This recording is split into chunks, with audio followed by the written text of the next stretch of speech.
The mansion's grand hall shimmered with golden light, chandeliers glittering above polished marble floors. Guests in tailored suits and sparkling gowns laughed over champagne as a grand piano stood near the stage, its glossy surface reflecting candle flames.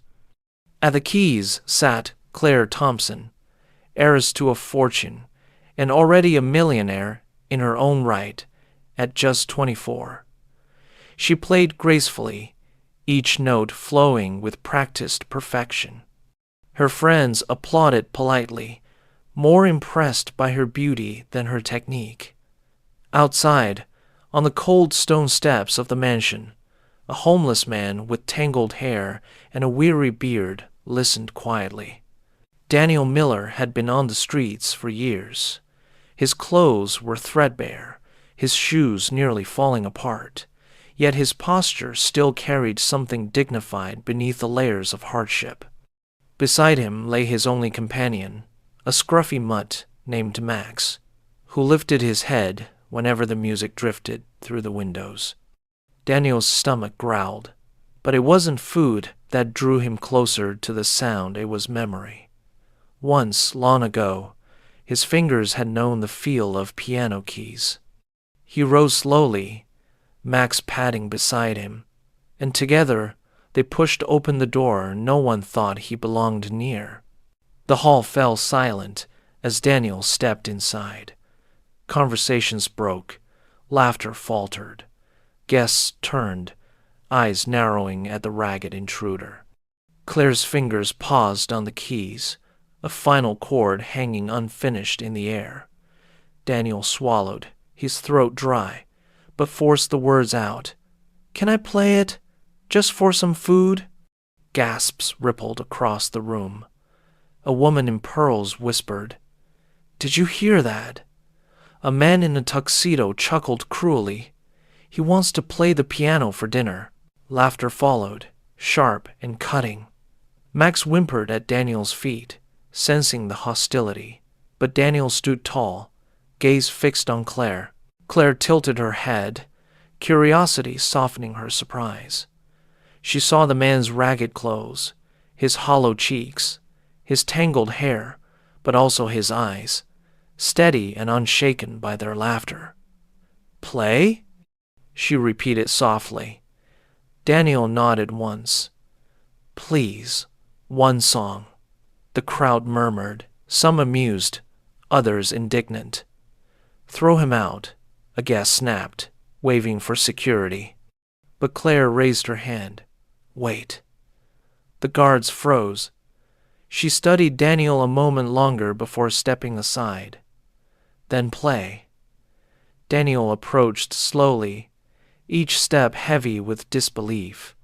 He placed a trembling hand on the polished piano, Max sitting faithfully at his feet, watching silently. The keys were cool beneath Daniel's fingertips.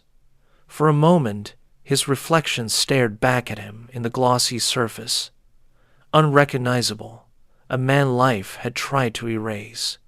He closed his eyes and breathed. The laughter, the stares, the hunger, all faded as memory guided him. His hands began to move. A soft chord emerged, fragile at first, then stronger. The room hushed instantly. Notes poured like water over stone, weaving melodies of sorrow and beauty. Claire's lips parted, her chest tightening at the unexpected depth. This wasn't performance, it was confession. Daniel's music told stories of love lost, nights cold, and hope flickering. The crowd froze, trapped in the spell of his playing. The cruel smirks disappeared, replaced by awe. Fingers that looked broken by the streets danced across ivory keys with elegance no conservatory could teach. Max lay down, head on his paws, tail thumping softly as if recognizing the man he always knew. Claire's eyes shimmered with unshed tears. Each note Daniel played wrapped the hall in something pure, something fragile yet undeniable. No one dared speak, afraid to break the magic. Time itself seemed to pause, every sound but the music erased. Daniel was no longer homeless. He was whole again. The final chord lingered, trembling in the air, then dissolved into silence. For a heartbeat, no one moved. Then applause thundered, unexpected and overwhelming. Guests rose from their chairs, clapping furiously, some even shouting, "Bravo!" The same mouths that had laughed now shouted praise. Daniel sat frozen, his chest rising and falling, unsure whether to believe it. Claire stood slowly, her eyes locked on him, her hands clapping not out of politeness but reverence. "That was," she whispered, struggling for words. Finally, she said softly, "Extraordinary." Daniel looked away, embarrassed, and murmured, "Just a song for food." The room gasped again. Claire approached, her heels clicking against marble, until she stood beside him. "What is your name?" she asked gently. Daniel hesitated. Names carried history, pain, but he lifted his chin. "Daniel Miller." She smiled faintly. "Daniel, you play as though the piano belongs to your soul." He shook his head. "It belongs to anyone who listens." A few guests rolled their eyes, muttering about wasted talent, but most stared at him with new respect. Max barked once, breaking the tension. Claire knelt and scratched his head, smiling warmly. "And this must be your partner." Daniel's lips twitched into a faint smile. The moment shattered when one guest scoffed loudly. "It's just a trick. A bum learned one tune and you all act like he's Chopin." Laughter followed, thinner now, but still cruel. Daniel lowered his gaze, used to mockery. But Claire straightened, her voice firm. "No, that was not a trick. That was mastery." Silence returned, sharp and uncomfortable. The critic flushed, glaring at her, but she didn't waver. She turned back to Daniel. "You asked for food. You'll have more than that." Daniel blinked, unsure what she meant. Max wagged his tail, sensing hope. For the first time in years, Daniel felt seen. Servants hurried to prepare plates. Silver lids lifted to reveal roasted meats, fresh bread, fruit gleaming like jewels. Daniel stared, overwhelmed, but before he could move, Claire pressed a hand to his shoulder. "Sit, eat here." Gasps rippled again. A homeless man at her table, unthinkable. But Claire's eyes silenced protest. Daniel sat cautiously, Max curling beneath the chair, tail sweeping the floor. Fork in hand, Daniel hesitated. He had not dined at a table in years. Claire leaned closer, whispering, "It's just food. Nothing more, nothing less." He nodded slowly and took a bite. Warmth filled him instantly. Oliver, Claire's younger brother, watched curiously from across the table. "Where did you learn to play like that?" he asked. Daniel chewed carefully before answering. "From life, from listening." The boy tilted his head, intrigued, while guests exchanged uneasy glances. Claire smiled softly, realizing Daniel wasn't a mystery to solve, but a story to unfold. She saw in him what others refused to dignity, hidden beneath rags, a heart scarred but unbroken. Daniel fed Max discreetly under the table, never forgetting his companion. Claire noticed, her admiration deepening. Tonight had begun with laughter at a beggar's request, but something had changed forever. As the evening wound down, Daniel stood, ready to leave. He had asked for food, received more than enough, and would not overstay. "Thank you," he murmured, bowing his head slightly. Max rose too, stretching tired legs. Claire reached out, stopping him. "Don't go," she said. Her voice was quiet, but carried weight. Not yet. Daniel frowned. I don't belong here. Claire's eyes softened. Maybe you belong more than anyone else, the crowd murmured, torn between scandal and wonder. Daniel hesitated, Max nudging his hand, as if to say, listen. For the first time in years, Daniel wasn't sure where he belonged. Claire's father, Mr. Thompson, appeared then, stern and commanding. What is going on here? He demanded, scanning the hall. His gaze landed on Daniel, brows furrowing in disapproval. Why is a beggar at our piano? Claire stepped forward. Because he saved the evening. Mr. Thompson's jaw tightened, but Claire didn't yield. He is not what he seems. Daniel lowered his eyes, Max pressing close, instinct warning of danger. Mr. Thompson's voice hardened. This is not a shelter. Claire lifted her chin. No, it's our home, and tonight he is our guest. A hush fell over the room. The challenge hung. Daniel felt the weight of judgment like chains. Every instinct screamed to flee, to slip back into the shadows where no one noticed. But Claire's words rooted him. He glanced at Max, who gazed back with unwavering trust. Daniel straightened his shoulders. I'll leave if you want, he said quietly. But thank you for letting me play. Claire shook her head fiercely. No, stay.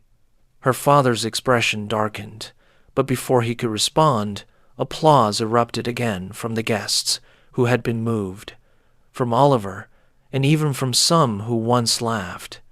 The tide had shifted, and Daniel, for once, did not turn away. For a long breath after the second swell of applause, no one moved.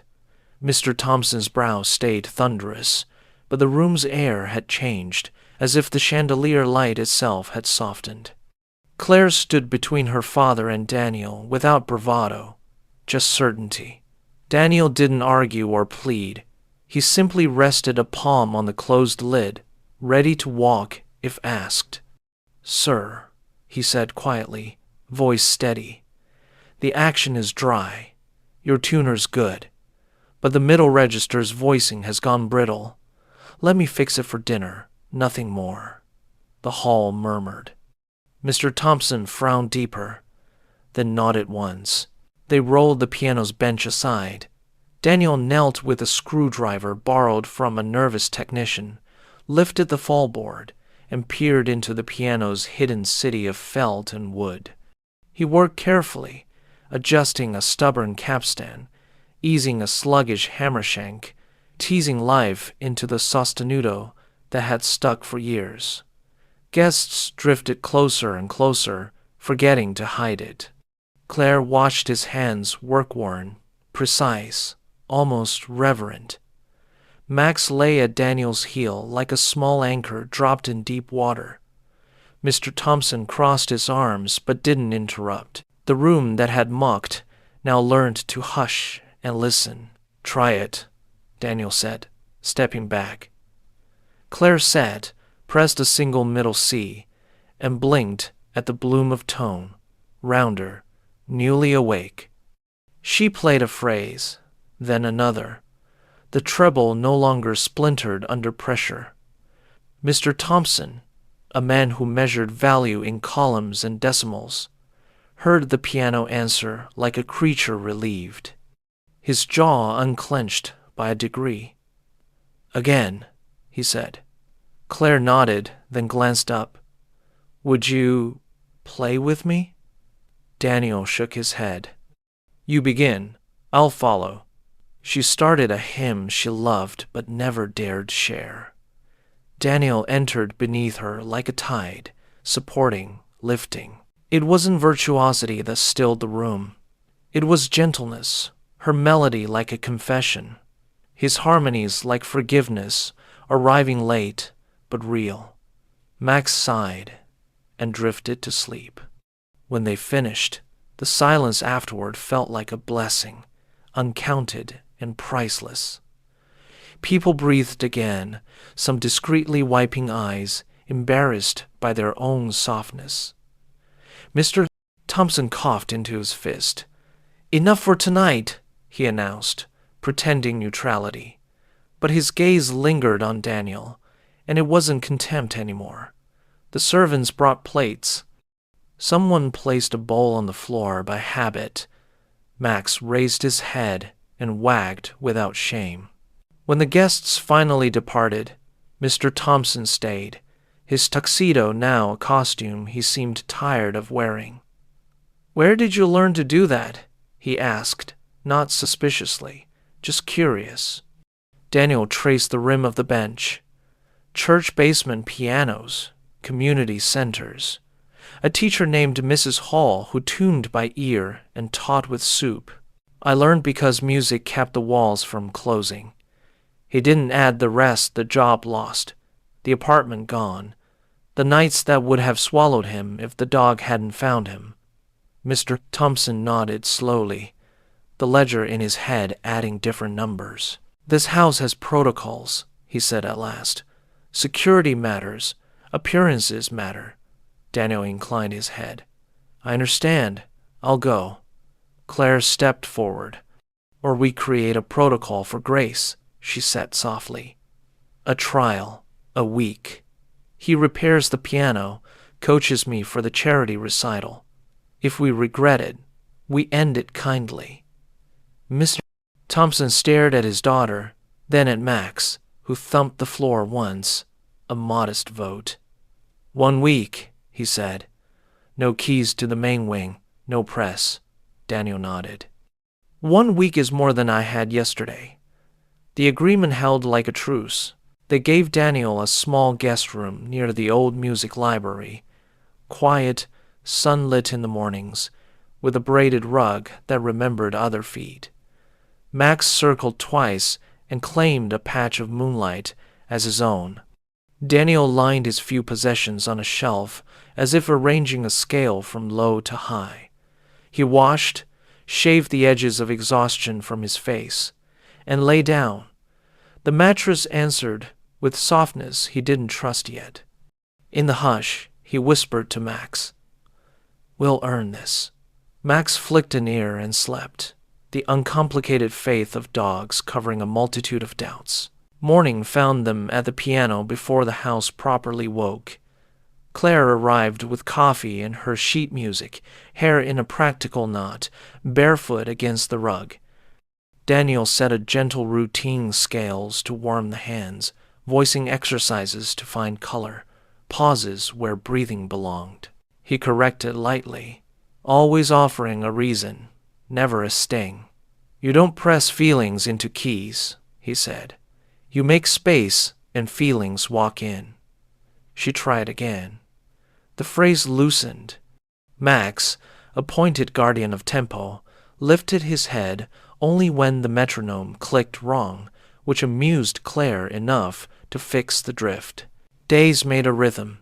Minor repairs in the morning. Lessons by noon. Workmen slipping in the back, with lamps and clocks in need of mending by late afternoon. Daniel never charged. He simply said, "Pay the kitchen," and the pantry filled itself with groceries earmarked for shelters. Claire watched the loop of generosity widen out of her house, across town. Mr. Time. Thompson pretended not to notice, except he began asking for lists and sending vans.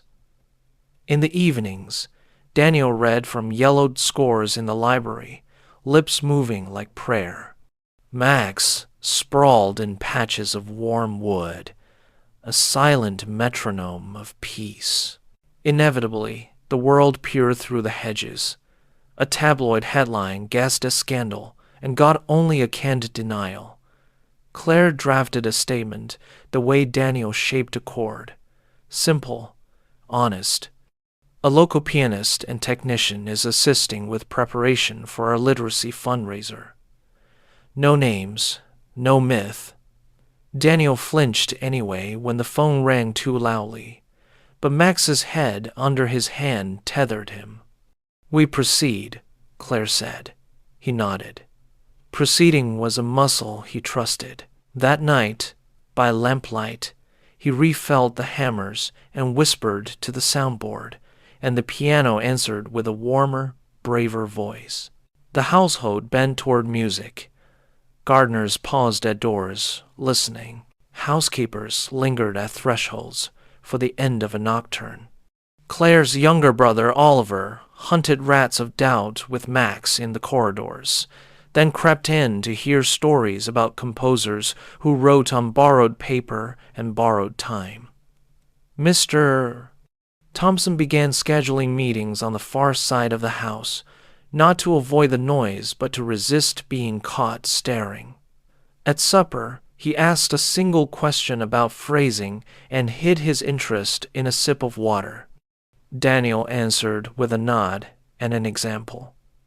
Respect thickened quietly. Jealousy arrived on cue, wearing a conservatory smile. The resident music director, brilliant, brittle, cornered Mr. Thompson with charts and worries. He's unvetted. If donors discover you've installed a vagrant as tutor, the hall will feel less serious. Mr. Thompson, who believed seriousness could kill joy if left unchecked, stared through the window toward the piano room. We'll audition him, he said. In private, you and I can decide what's serious. Word reached Daniel without malice. He nodded, unsurprised. Tests were familiar. They were the street's grammar.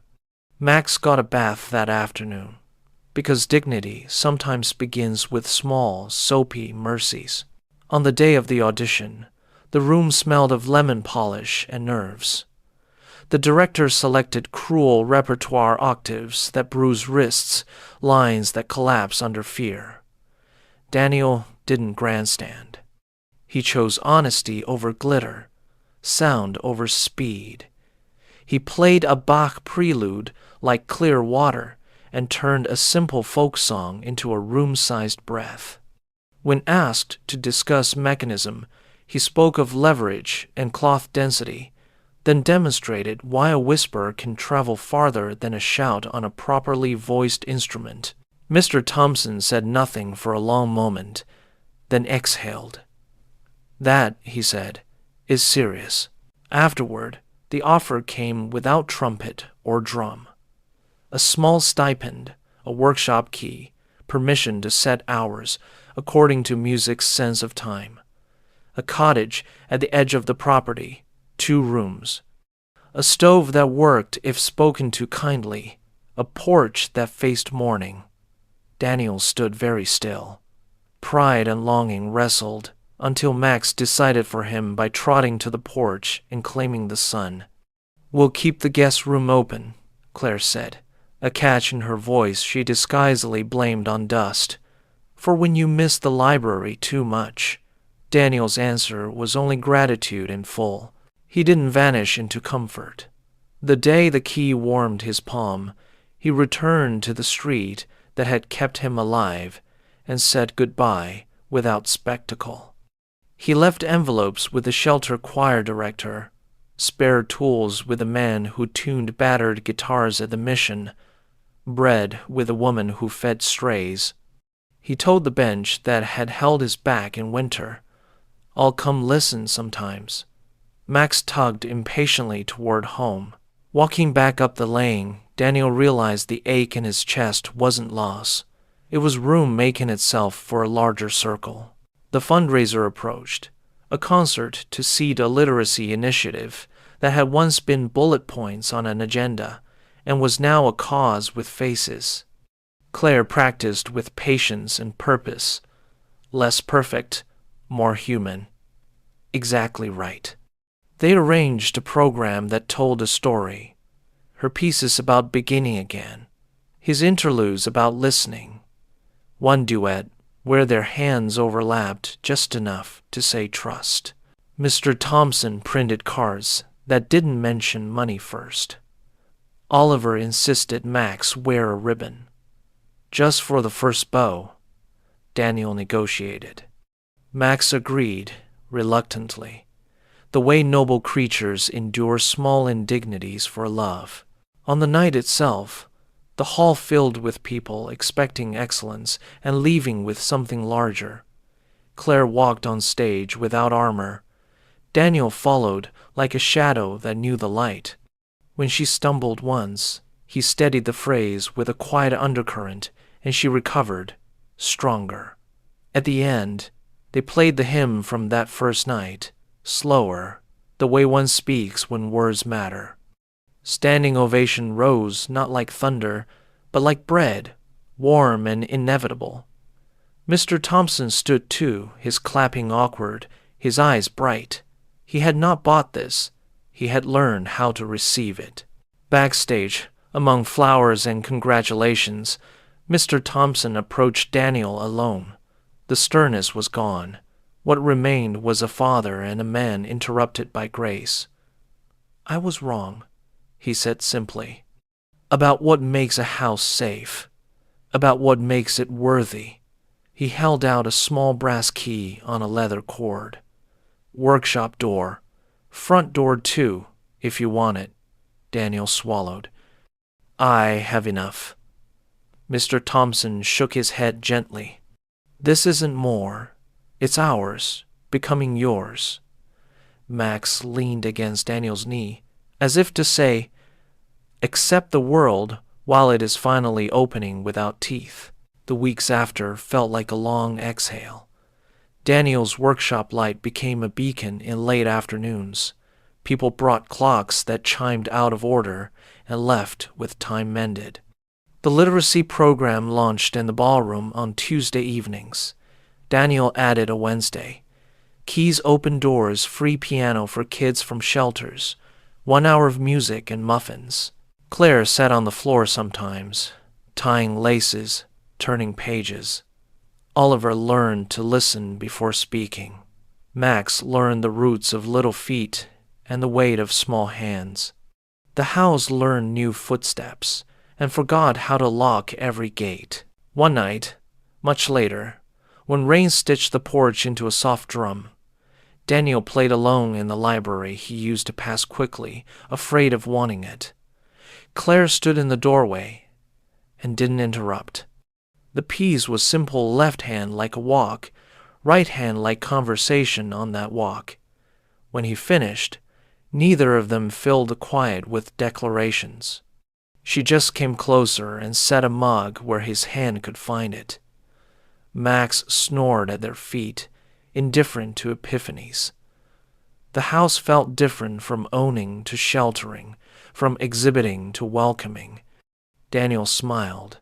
He was home. Sometimes he still rose before light and walked the edge of the lawn with Max, the city a suggestion beyond trees. He thought of Mrs.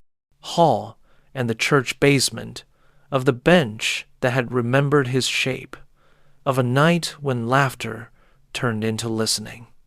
He thought of doors, some locked, some stuck, some opening, because someone patient kept trying the handle. Back inside, he'd oil a hinge no one would notice and tune a stubborn octave into alignment. Then, when the household woke, he'd pour a coffee, set out a bowl for Max, and begin again. Keys, doors, hands belonging.